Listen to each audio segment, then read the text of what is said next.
Next, we'll hear from another member of the Native American Student Association. Crit Calebs who wears many hats on this campus, an accomplished storyteller, a graduate student in our resource management program. And to honor the memory of John Hoover and to welcome our guests from the family, he will now share with us a sacred story from the Aleut people in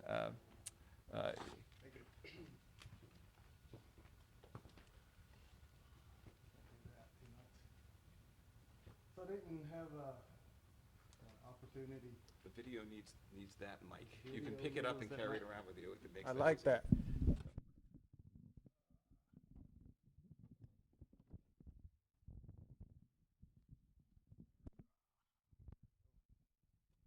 So I didn't have the opportunity to actually meet John Hoover, but I've had the wonderful opportunity to meet his daughter and his wife, and so it's been a pleasure.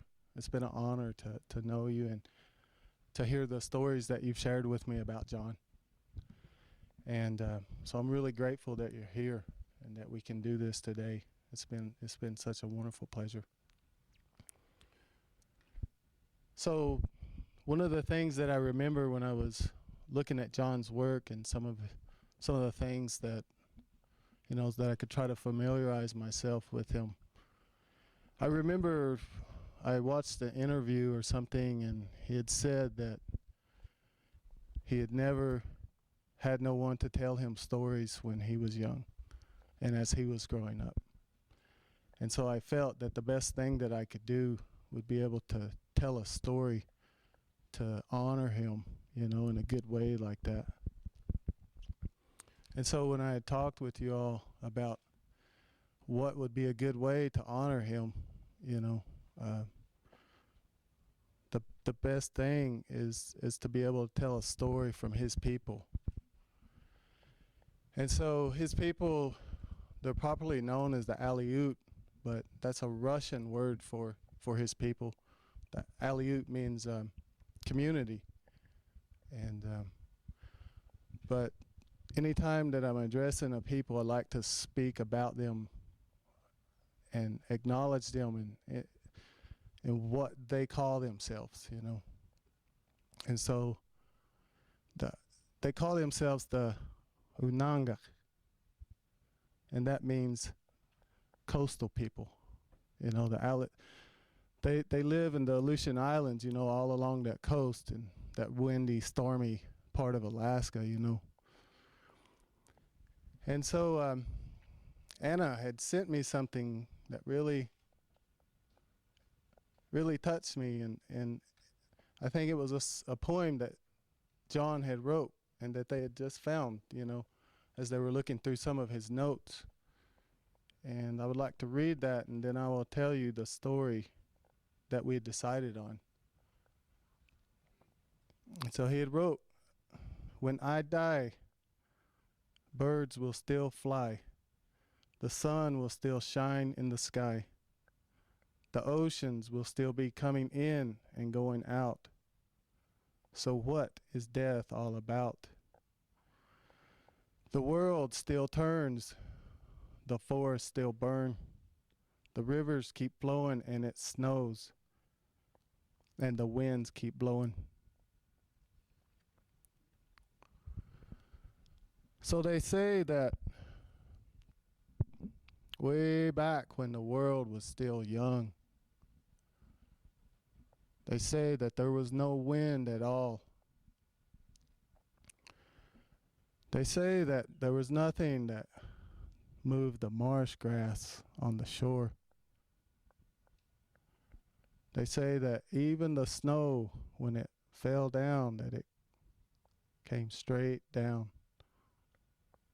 And it didn't blow and swirl in the drifts like it does now.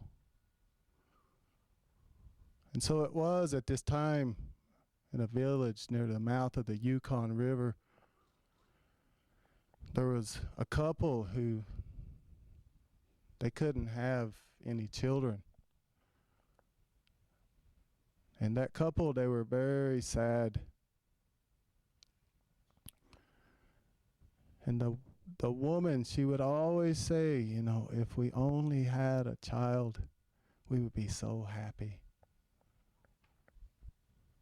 And the man, he would say, if I only had a son, oh, I would take him out and I would show him how to track the bear and the seals on the snow and the ice floes. I would teach him how to be a good hunter, how to provide for his family. And so it was, you know, this burdened them. It really bothered them that they didn't have a child. And they thought to themselves, who will take care of us when we're older? Who is going to give us ceremony when we die? And this weighed upon them very heavily. And so it was that night when they went to sleep in their lodge. The wife, she had a dream. She dreamt that a sled had pulled up by their lodge. This lodge. And that sled, it was pulled by 3 dogs. There was one black one, one brown one, and a white one. And the driver, he leaned over and he said, I heard your prayers. I've heard your cries. He said, come with me.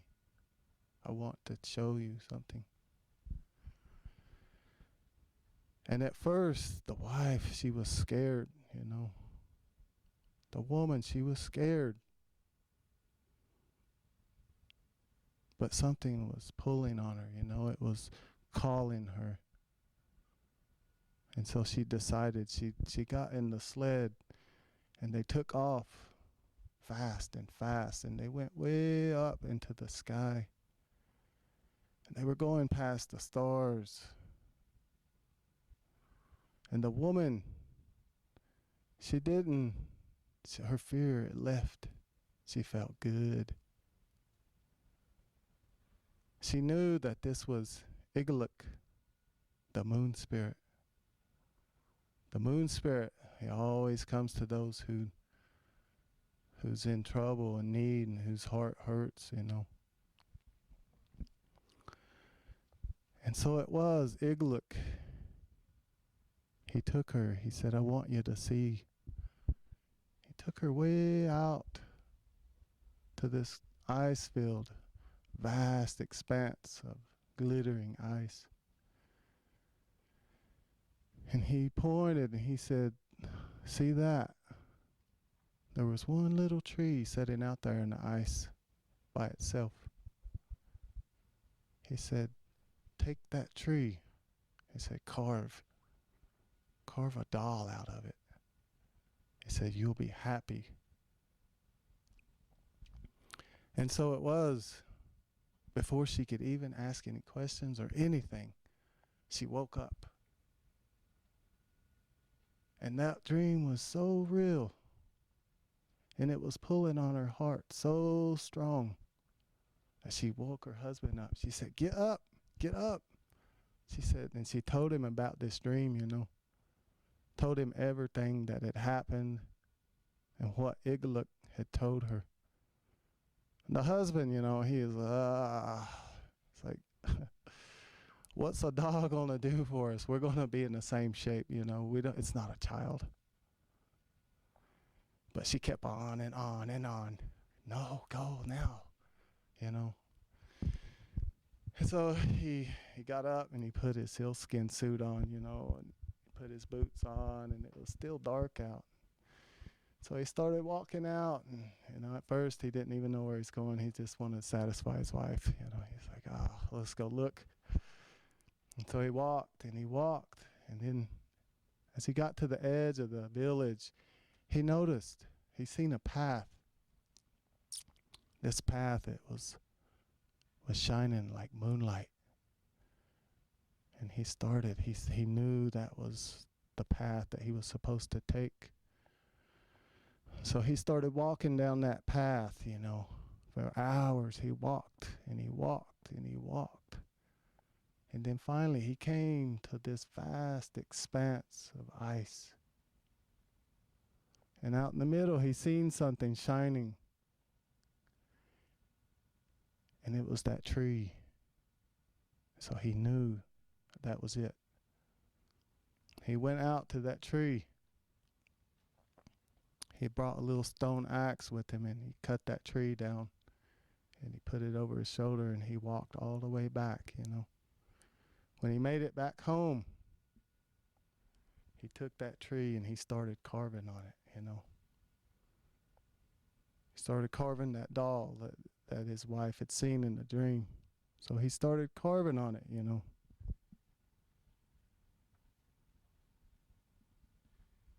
He started carving and he was working on the face and the head. Then he started carving and he started making the arms on it, you know. He started carving the legs. And he worked for hours and he was carving and he was working on it, you know. And he carved a doll out of it. And he also took what wood was left and he made a small knife for it. He made a spear with a bone tip. That man, he made some dishes for the doll. He carved every one of those things out of that tree. And then the wife, she'd been sewing for hours too. She was making a little sealskin suit for it, you know. So she had sewed and she had sewed. She had a nice sealskin suit and she made boots for it. They put that on the doll. And they carved little ivory chips for his eyes. And when it was done, the wife, she was so happy. And the husband was like, we don't have a child, we have a doll. You know, what's the use? The woman said, you know, it makes me happy. I'm happy. So it was, they took that little doll and they set it in a place of honor. And they took those dishes and they set those dishes with that doll. And they put food and water in it. And so it was, later that night they went to sleep. And then that night they heard something. They heard something going on in the lodge. And they got up and they looked. And the dishes, the food was gone and the water was gone. And they were looking and the doll, it was alive. It turned into a spirit child. And they were so happy and they picked it up and they were loving it and they were talking to it and they held it. And they stayed with that spirit child all night long until finally they couldn't hold their eyes open no more. They put the spirit child back in the place of honor. They went to sleep. Well, that morning when they got up, that spirit child was gone. And they were looking around, and when they went outside, they seen little bitty tracks that led through the snow, and it was going out of the village. And so they were worried. But what they didn't know was that spirit child, it was on that moonlit path. It was walking the same path that the father had traveled to get it. And so that spirit child was walking that path. And it was going to the east, heading to where the earth and the sky comes together. When it got to the very end of the east, it looked up and it seen in the sky wall, this blanket above, there was like a hole in that. There was a skin flap, and it looked like something was pressing on it, that opening. That little doll, that spirit child now, he was so curious that he decided to undo the flap. There was cords holding it together, and he undid it. And out rushed the wind. The wind, it rushed out. There was animals and birds come out of it. and it was just blowing. And after a while, he decided he covered it back up and he tied it back together. And he told the wind, he said, sometimes blow hard, sometimes blow soft, and then sometimes not at all. And so he started traveling to the south. He came to the sky hole in the south, and he seen that it was bulging too, and there was powerful force behind it. And he undid that sky hole, and the wind, it rushed out. And there was animals, and birds, and the wind that came out of that one, it was warm. It was a nice warm wind. And after a while, he lashed it back together. And he started traveling to the west. When he went to the west, he looked at that sky hole in the west, and he could see there was a really powerful force behind it. He went up. He was too curious, though. He had to see, and so he undid it. And out of that western sky hole blowed ferocious wind, rain, and waves crashed out of it. And he let that one go for a little bit, and then he tied it up. And then finally he went to that northern sky hole. And before he opened it up, he could feel there was a lot of cold around it. So he undid it. When he undid that northern sky hole, a ferocious blast of winter wind that came out of it. There was ice and snow, and it froze him almost to the bone. And very quickly he tied it up. And then after that, he traveled inwards, and he came to the center of the earth. And he seen that the center of the earth, that the great sky blanket was held up with long lodge poles. And after that, he was satisfied that he had seen everything that he had needed to. He decided to go back to his village because he missed his parents. He came back to the village, and his mother and his father were overjoyed to see him. They were so happy, and they picked him up, and they loved him, and they were so thankful. And he said, I've brought the winds. But everyone was happy because with the winds, they brought good hunting. They brought the animals and the birds. They churned up the ocean so that the walrus and the seals would come to the shore. And so everything was good. And so it is. Even today, those shamans, they carve little dolls because it helps bring their medicine and their power. And families will carve dolls for their children because they know if they give respect and love to them, something good will happen. And so it is. That's how the winds were brought to the Unagnan. Thank you.